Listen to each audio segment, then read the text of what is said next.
nightmare situation in movies was the song situation.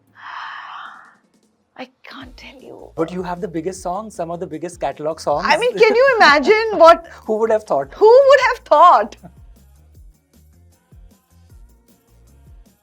Saroj ji said, no, I want to set it a little bit. And she saw me and she said, ye kya heroine hai? Usko to nachna bhi nahi aata, le jao. And she walked out of that Satyam hall, is where we used to do. She walked out of that place saying, who is this? Because I was not a trained actor, I've always doubted my capability so much that I've never enjoyed the process. But Sarfarosh, when it came out, people wrote it off as a documentary. When it did well, everybody was surprised that Sarfarosh did well. So I said, hey, at last I have a successful film. Hopefully I'll get nominated. And then I was told, oh yeah, but that was not your film. You were just the comic relief. So I never got nominated for it anyway. Sonali, welcome to Variety India. Thank you so much. Thank you for having me. I want to do a little memory jog with you and take you back in time. Okay. Do a bit of a time travel. Okay. Because we have Sonali Bendre with us. So I need to also cater to all these fans who are going to be watching this. I want to just ask you, this is a question that I ask a lot of my colleagues who come and chat with me is, I remember when somebody asked me, they all ask us when we are growing up, what do you want to be when you grow up? And because I come from a conservative Maharashtrian family, you know, it's always been like you become a doctor, engineer, cousins have done that. Yeah. Do you remember your first ever memory of watching somebody on the big screen or watching a photo in a magazine or a paper and seeing like, I could do that or I want to do that or I want to just know more about this? Definitely not. Like you said, conservative, middle-class Maharashtrian family. There are engineers, doctors, IAS officers. Father was a government servant. So the peak of ambition for my father was you have to give the exam and become either an IPS officer, IAS officer, or you do. Right. If you're not going into the science stream and doing that bit, then this was the zone of it. So no, definitely. Most of our growing up, there was no television in the house. Movies were a rare thing and movie magazines were definitely not what came into my house.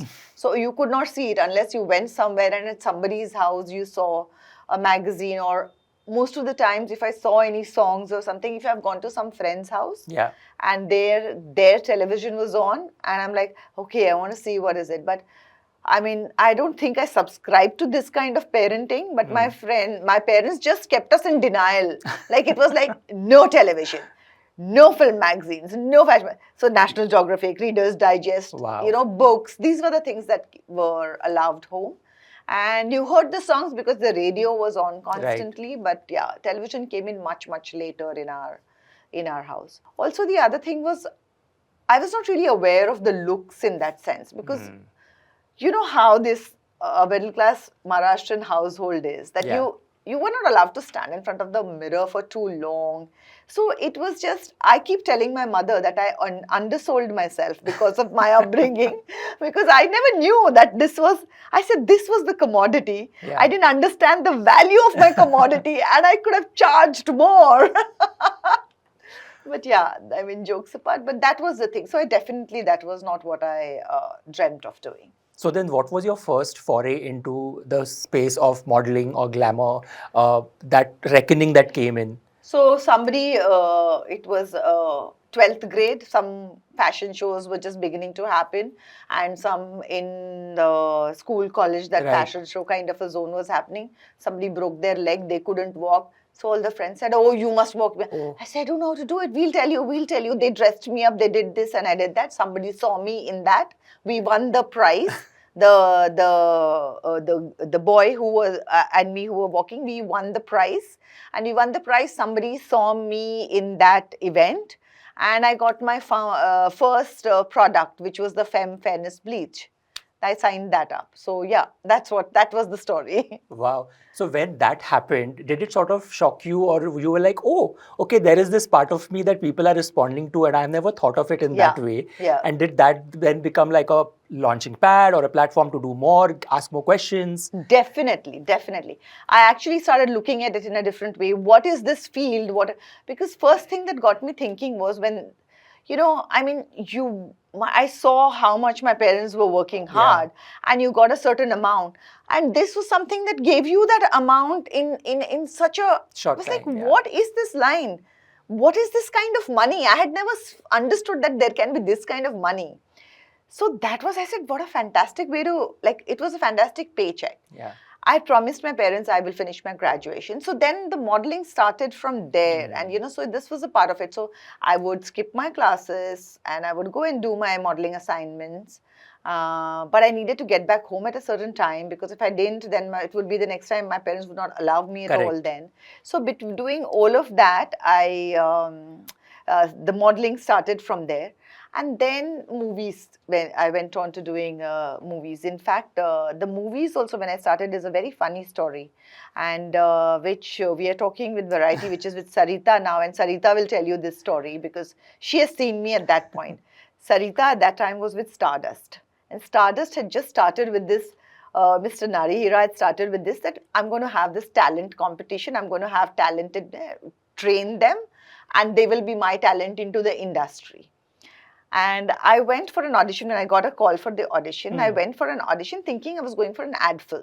I went there and I realized it was for the Stardust Academy to become an actor. I said, but I'm not interested in becoming an actor. No, right. I'm going back. And then there they said, no, you can't, we want you to audition. I said, look, you're taking very long. I can't, I have to get back home and I'm not interested in this. So they gave me this page of Hindi lines. And because I have traveled, I'm actually not brought up in Maharashtra at all. I've studied in CBSE board and I've traveled from Nepal to Chennai all across the country. My father was in the central government services. So my Hindi is good. So I read it out and I said, okay. And it was a game, literally. I was having a joke. So I said, oh, dramatically. And whatever I read this, I just literally read it out to the camera. And I left. And then they started, and I had left a number, which was my elder sister's house. Like number, a landline actually, number. Landline number. And they started calling up and I said, no, I'm not interested. We'll talk to your parents. Eventually, they spoke to my sister, my elder sister, my parents, and convinced them that I should do this. And that how it's a great this thing. So at one point, I remember my elder sister telling my mother that, you know what? It's not a bad idea. Yeah. When you go for interviews and all, it'll help her in speaking. It's like public speaking and all that. That's how I got into Stardust Academy. Wow. By the time I finished Stardust Academy, I had signed the film. So yeah, that is how this has been my journey. So I think most of my struggle, because I was so clueless about most of the things, and this just fell into place. I think the struggles were all later. Then the struggles for me was to understand this line. It was a very different world, to assimilate myself, to learn. And then I was learning on the job. Do you remember your first day on set? Were you like clueless? For or me, the nightmare situation in movies was the song situation. I can't tell you. It was a nightmare. I'm not a trained dancer. But you have the biggest songs, some of the biggest catalog songs. I mean, can you imagine what? Who would have thought? Who would have thought? Yeah. But you also see most of my songs are more like stories rather than... They're part of the narrative. Yeah. And I like the songs as long as they're part of the narrative, because probably that doesn't give me as much as... If I have to dance, and it gives me nightmares though. I can't sleep the whole night because I'm like, I have to dance. Get that anxiety. Because I don't know how to. But you were the sorts who would rehearse a lot then for songs? We would, but it's not like today where you got trained. There was nothing called training. You were not really trained. There were no acting coaches or stuff like that. You just went on set and you did what was told. And I just learned on the job. Very stressful to do that. But also making it look very effortless now that you mentioned to say that. Like, I'm just thinking about all of your songs. I'm like, it did feel effortless for us. Trust me, it was not effortless at all. It was like, it was scary. But there must be a reason that you stuck with this and you decided, okay, let me do this longer. This seems like it's also fun. It's also very rewarding. It's also showing me a part of me that's creative. It's giving me an output. It's letting me discover a bit of my own self. Were you like an introvert? Because sometimes actors say that they were introverts and when they see the camera, they turn on. That's the case about a lot of actors. It's not like I'm not an extrovert, but I'm not an introvert also. I'm okay. I'm not somebody who prefers to be surrounded by 10 people all the time. I'm not that, definitely. But for me, so mainly when I started, it was the paycheck. I needed the paycheck, and it was also a period of time my family was going through some really tough times. A lot of things had not gone the way my parents thought it would go. Anyway, water under the bridge. I promised my parents that give me 3 to 4 years.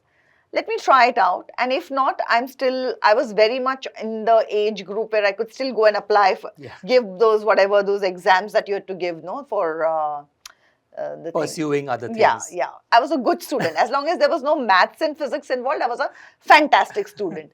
My average always came down only because of these subjects, but otherwise I was good. So I knew I would do it, and I knew I would do those exams well. But I said, just give me this time. Let me try this out. So it literally started as that, but there was no looking back. And but one thing was definitely there.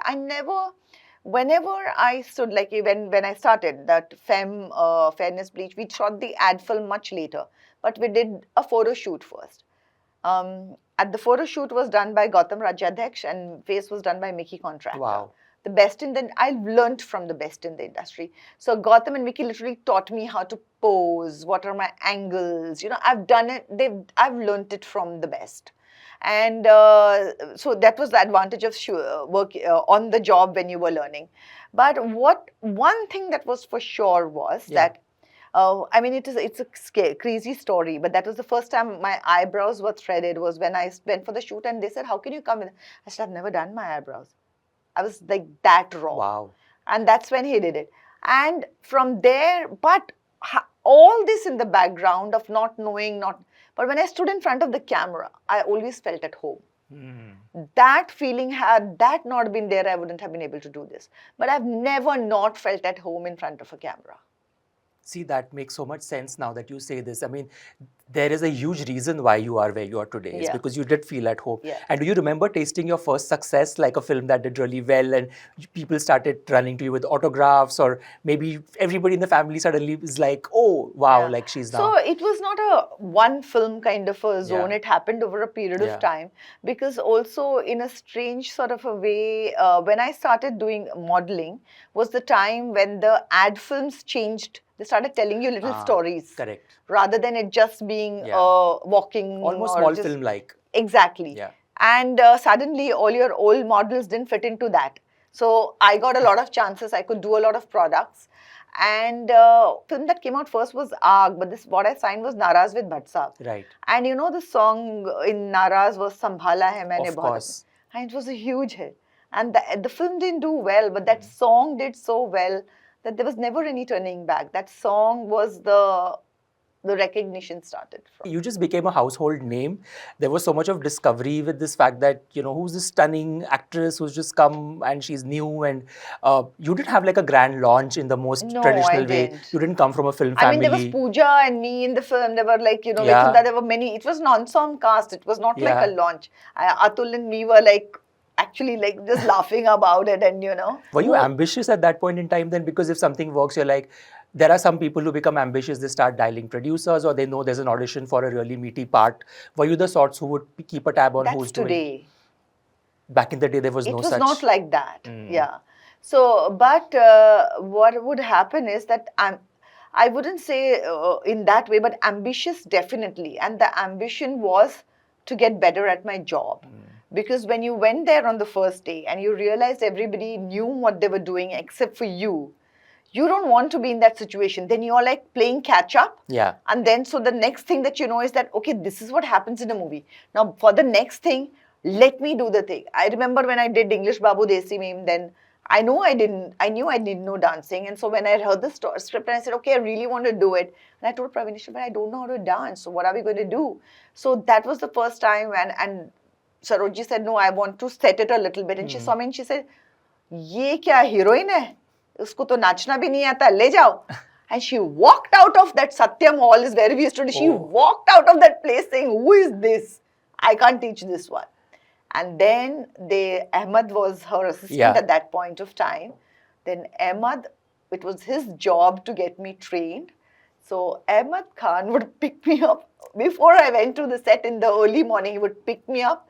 We would go and both of us would rehearse. He would bribe me with chocolates and get the work done from me. And then I would go on a set. And that's how I started learning what I was supposed to shoot for in English Babu Desi. Wow. But that was the ambition. Ambition was that when she said that, it was like, what the hell? I said, and then you start getting an imposter syndrome, because I had also finished a Stardust Academy in which there were 8 people who had come in from various places, 8 or 10, whatever, and who were dying to do movies and were not getting movies. And I had got, and I didn't want to do movies, but I had got the movie. So suddenly I started understanding that this is something people really value. Yeah. and I have got it. And so the ambition was in the sense of saying that, okay, if I've got this, this is obviously something of value. How do I make this good?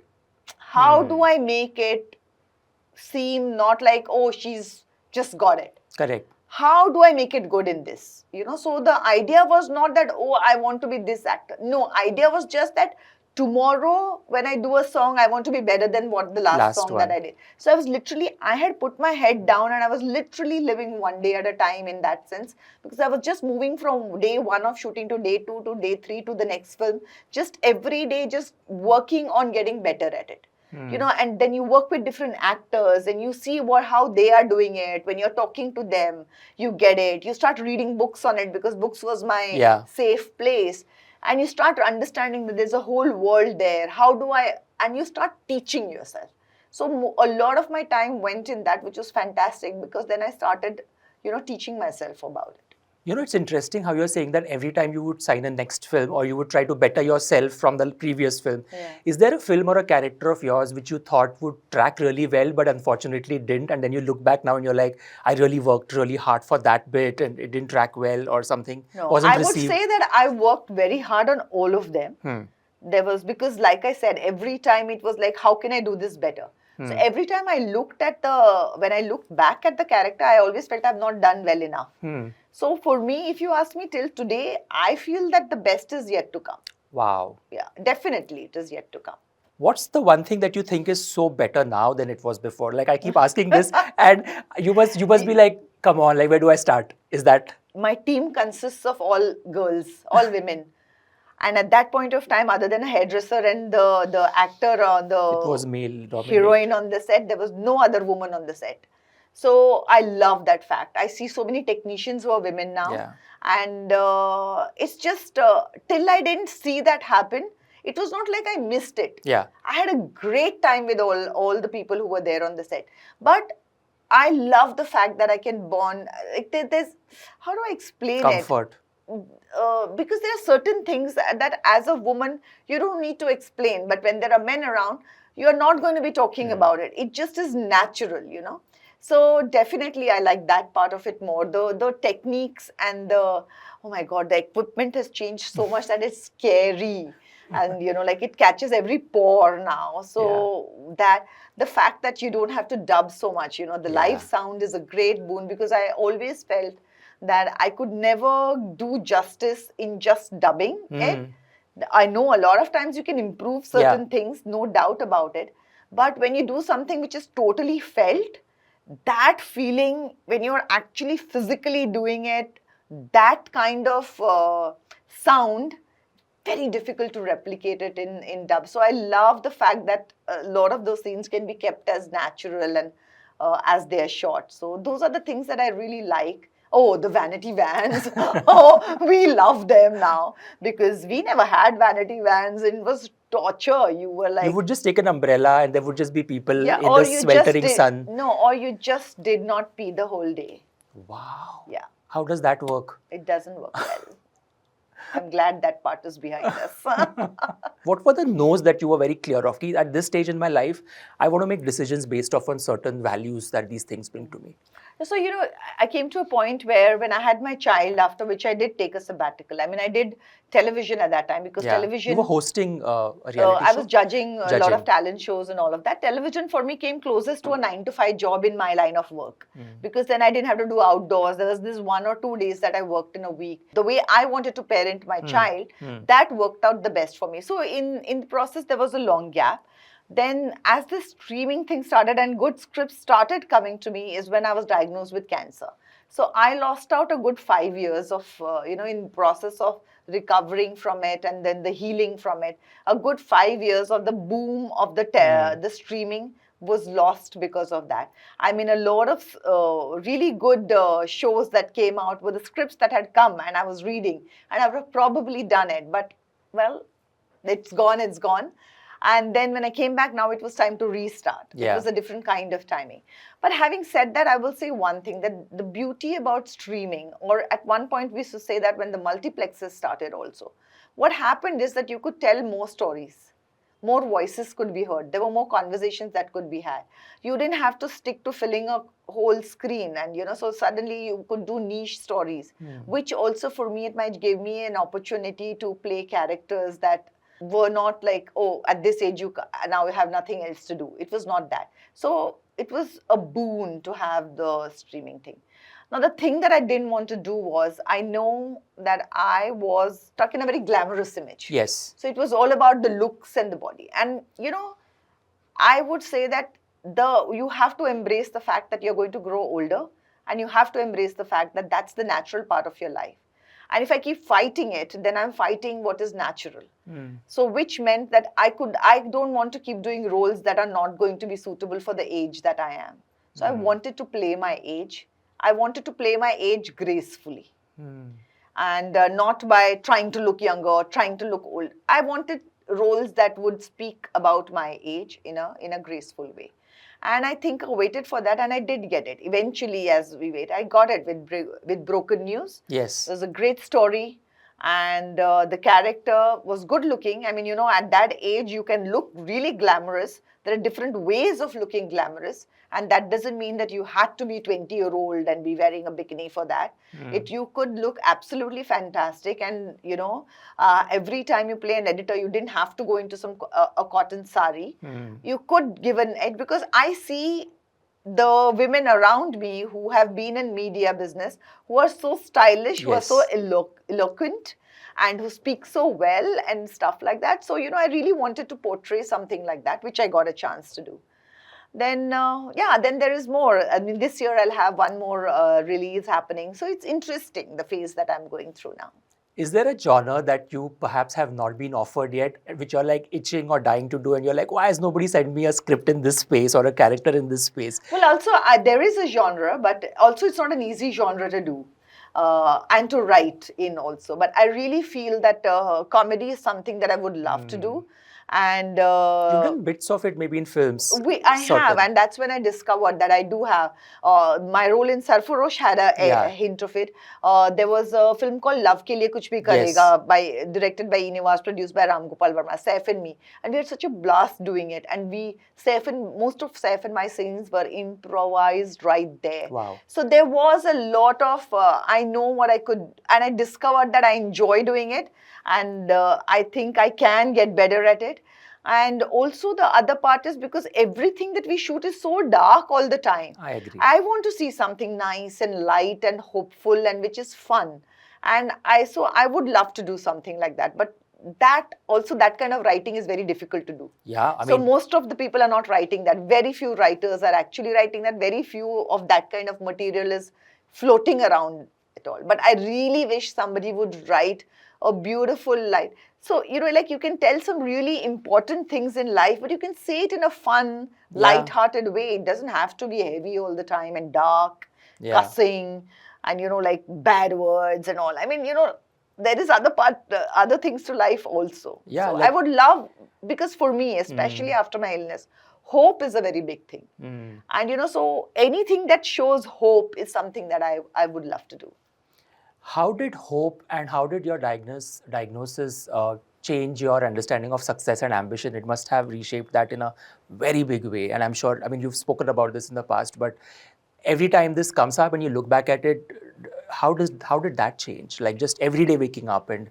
Well, again, like I said today, when I speak about my beginnings, there's so much of clarity about it because of the illness I went through. I understood what was my journey and why was it like that, because that is where the pause happened. Yeah. And I could reflect.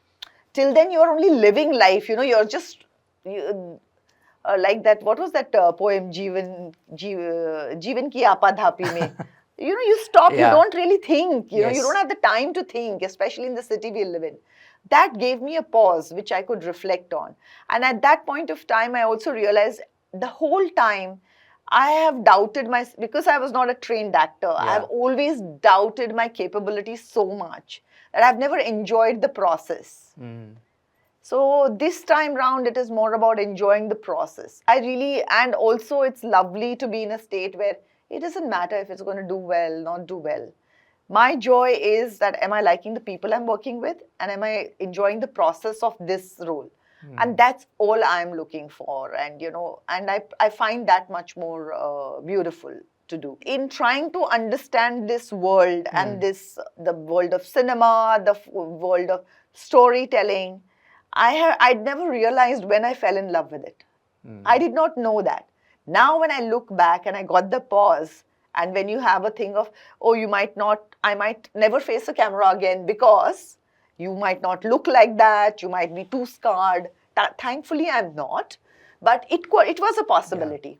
When that happened, I just realized that shit, I love doing it, and I've never really enjoyed the process. So today, when I look back and when I do it, I realize that, and I feel like I've been given a second chance. I should make the most of it. Really mindfully do what I'm doing. Yeah. And like I said, be grateful. Wow, I mean, taking the pause really hits home for all of us. It's so important. And now that you speak of it, yes, the fact that you have been one of the most commercially successful actresses of your time. I'm not actually. You did a lot Most of my films. films were not commercially successful or called successful. But Sarfarosh, when it came out, people wrote it off as a documentary. I don't know if you remember that. But it was written off like that. They said, oh, and when it did well, everybody was surprised that Sarfarosh did well. Yeah. And I remember the reviews said Sonali was the comic relief in the film. So I was not the lead actor. It was literally like, so even for nominations, a lot of times that film, and at that time, nominations in the industry were based on how successful the film was.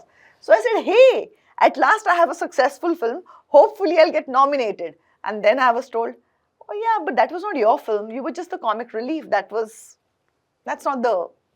So I never got nominated for it anyway. But Sarfarosh today, and I think for a long period of time, for perhaps, it doesn't matter what year you were born in, everybody loves Sarfarosh. It has so much of a repeat value. The songs are legendary. The fact that every time your name comes up, there is this list of songs, like I told you, which keep coming up. Mere Mehboob, Mere Sanam, then Sarfarosh, all of those. And the fact that, now we sit and we are like, oh, she's worked with Salman, she's worked with Amir, she's worked with Shah Rukh. I mean, back in the day, they were all so busy. All of you guys were making so many films back to back, jumping from sets to sets, no? Now, when you look back at it, I feel like these guys are still the leading men in our industry. Like we say, so much has changed. There's great roles for women are being written. At their age today, they're still romancing heroines, and that thing about the industry hasn't changed. The women that they were romancing back in the day perhaps are not there on the big screen anymore. They've all taken either a back seat or become homemakers, done other things. What do you think about the fact that our industry still is a very male-dominated industry, and it is going to... But isn't the society male-dominated? So you our think industry it seeps... is just a microcosm of the society. Also, the onus of that is not like... I mean, I don't think it's a question that should be asked to the person who's not getting that role, which are us. The onus is not on us. The onus is on the audience, which is going and watching them. If they stop watching them, they'll not be making the films like that. It's a business. It's a commercial art. It's an art form, no doubt, but it's a commercial art form. So till it makes the money, it will work. The day it doesn't make money, they will not be working. So the fact is that they are working today and they're still doing because audience is watching them. So I don't get too caught up in this about, oh, the men are getting to do it and the women are not. That's the reality of life. Should it change? Of course it should change. Should the women have of course they should have. I mean, I would never not talk about that. I would never not agree to that. Definitely it should be different. But for that, the society itself needs to change also. And that is why when I say that OTT platforms or multiplexes or these kind of openings are coming in, where different kind of stories can be told. So different kind of voices can be heard. So for me, I feel that these are all the conversations when the girls come in today, they come in asking for certain things, which till we came to this point, we said, oh, ye hum bol bhi sakte hain?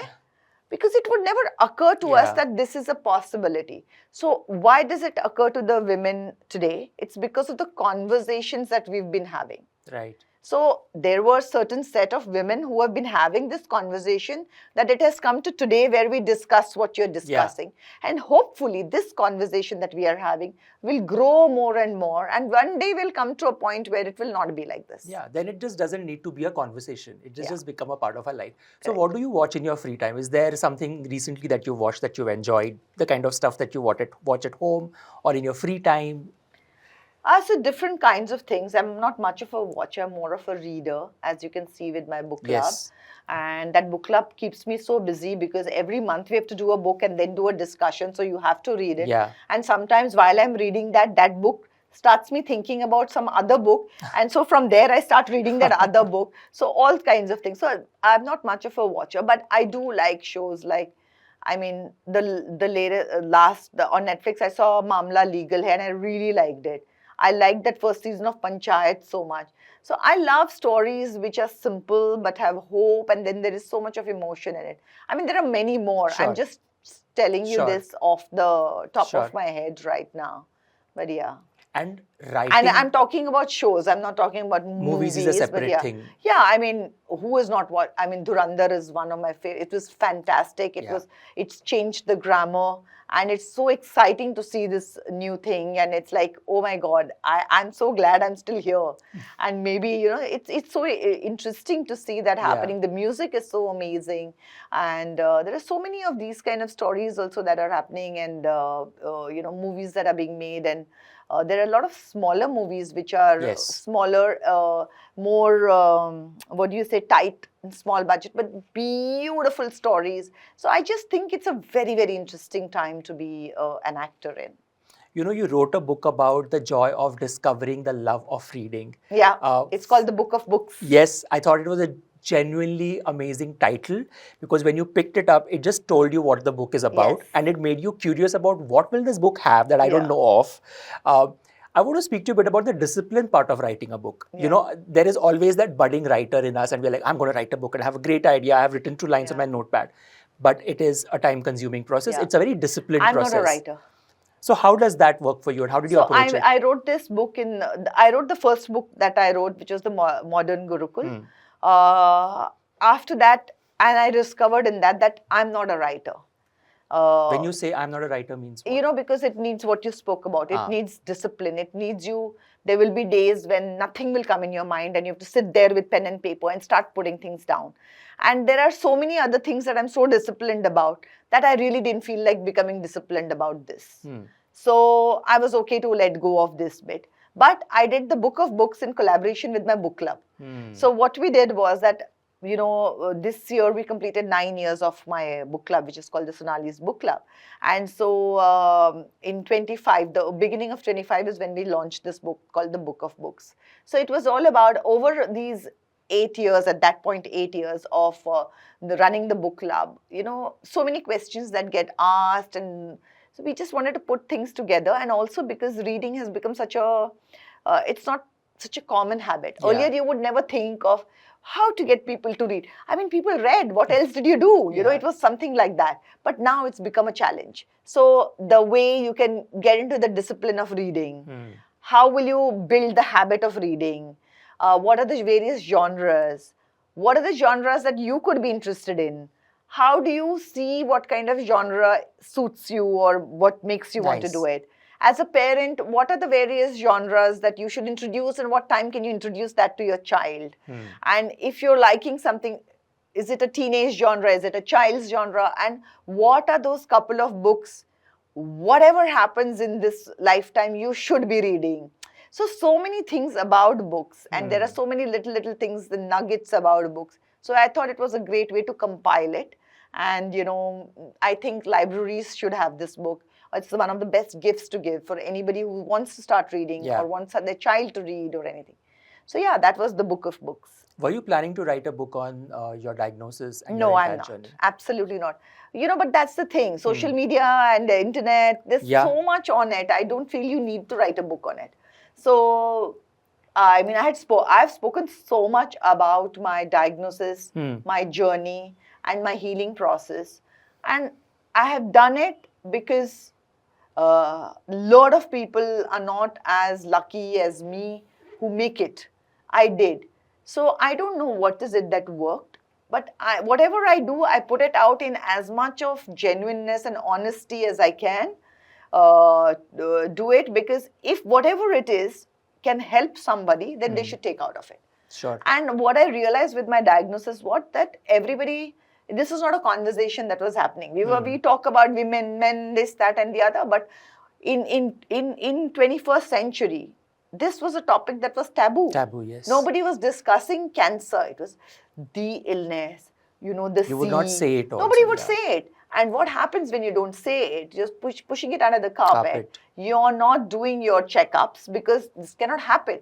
So you don't want to acknowledge it. And when you don't do your checkups, then you're suddenly, like with me, had I been doing checkups, I would have caught it at an earlier stage and I wouldn't be suffering the amount I suffered. Yeah. I needn't have reached the 4th stage. I should have caught it early. And when you catch it early, it's a disease that can be cured. So you needn't be so scared of it then, So it was important to have that conversation. So yeah, that's what I did. Tell me about the fact of putting a book club together at a time when reading in itself is such a rare commodity, a genre, and it's so important to speak about it. So the book club is actually a discipline for myself because after having the child, I was literally now reading only articles because every time you started reading a book and the child woke up or something happened, and then you would put the book down, and then when you came back to it, what was it that I was reading? Which means you started from an earlier chapter. Oh, by the time you caught up, there was something that you needed to do. So you will find that most new mothers would have gotten out of the habit of reading because they never get that kind of collective free time where you can just lose yourself in a book. So then what happens is you're reading short stories or you're reading articles and you just get out of the discipline of reading a book. And I was missing it. When you don't read, it feels like I don't know how to explain it. It just feels like there's a hole in you which needs to be like you filled. don't go to the gym and you're like, oh, there's something off. It's that. I can do that, not go to the gym. But when you don't read, that's what it feels like. So for me, I was really beginning to miss that. And social media had started. I was not on social media, but there were multiple handles which had my name.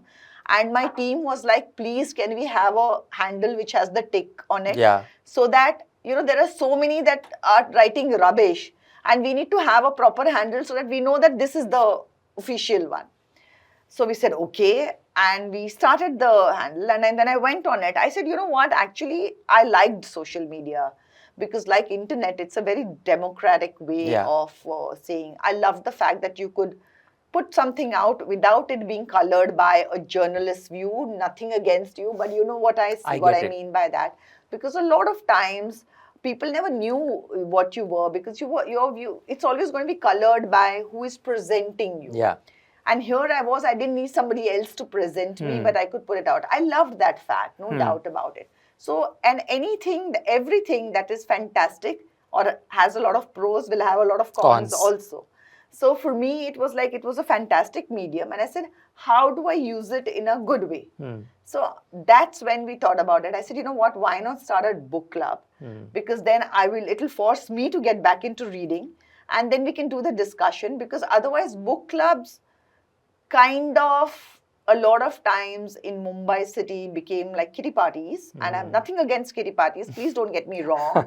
But then you get together, what is the tea, what is the thing, what are you wearing, what is the...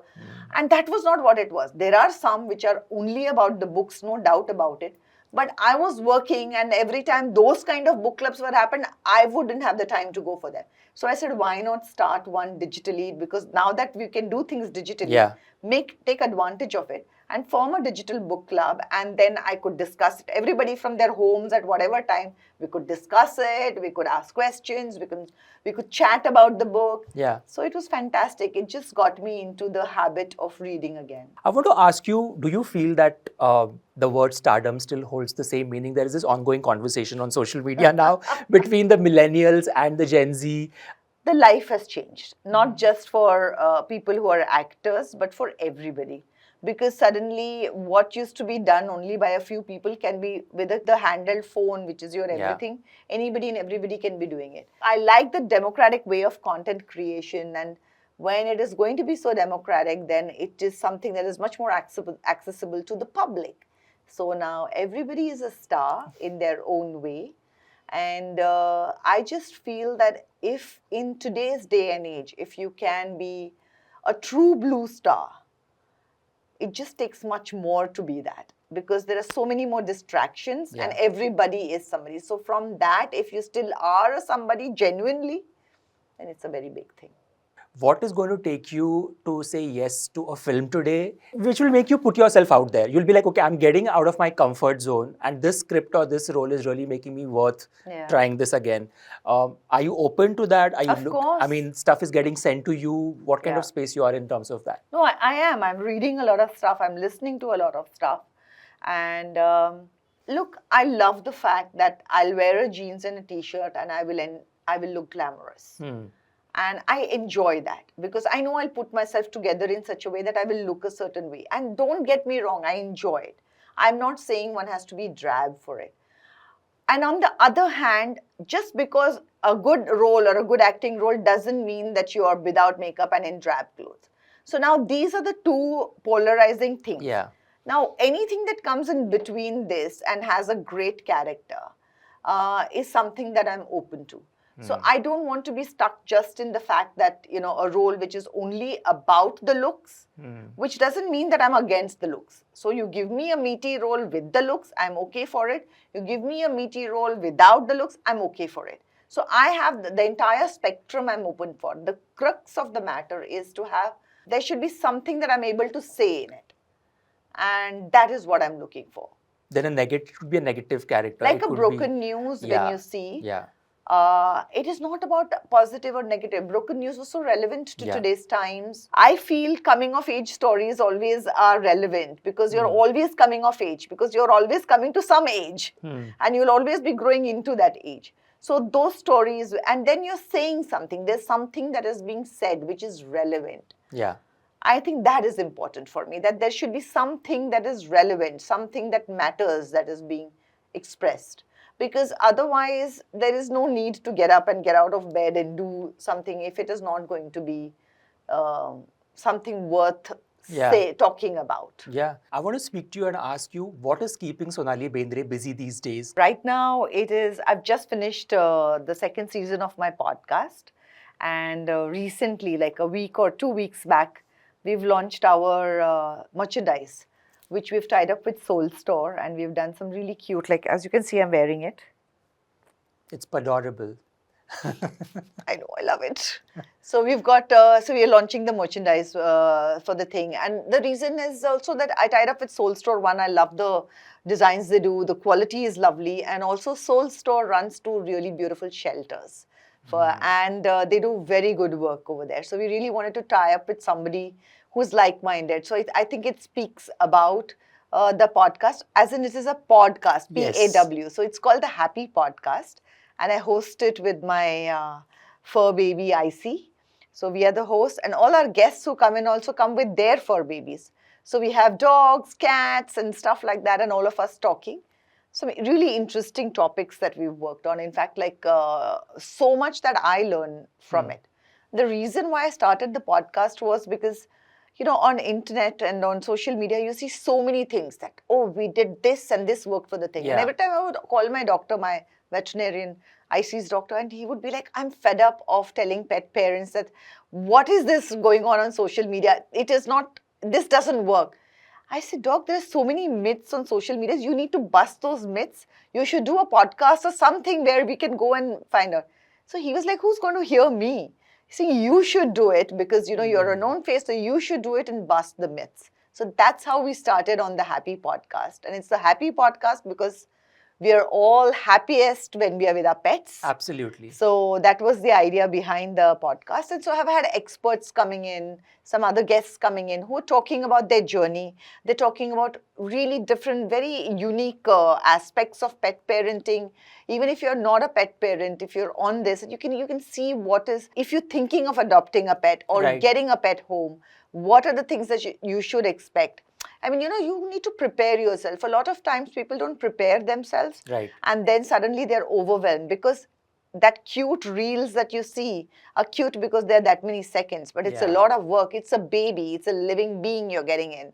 It's got emotions. It's got feelings. And, you know, and it's got its own little age-related tantrums, love, everything, you know. So it's a mixed bag. And if you're not going to be ready for that, then you should not get one and then abandon the pup after having shown them the love. You know, I'm a pet parent and I can't tell you I'm so happy to see how passionate you're about this. Am I making sense to I'm you? so happy that there is finally somebody who knows the right initiative, one who is well informed and who is so hell-bent on making sure that the right information reaches people. Because we can't treat our pet, they're not humans. Yeah. They are pets. When you Yes. start treating them like humans, you're doing them a disservice. Yeah. So understanding all of that and, we love them, but we have to love them for them, not turn them into little children, I agree. which they are, for Yes. us. Then you're harming them more than helping them. And I hope and I really champion for anybody who's watching this, send her a script that will get her excited and let's have Sonali Yeah, back. please do. I'm so open to it. I'm waiting for it. On that note, thank you for this lovely chat. Thank you, Tisha. Thank you so much.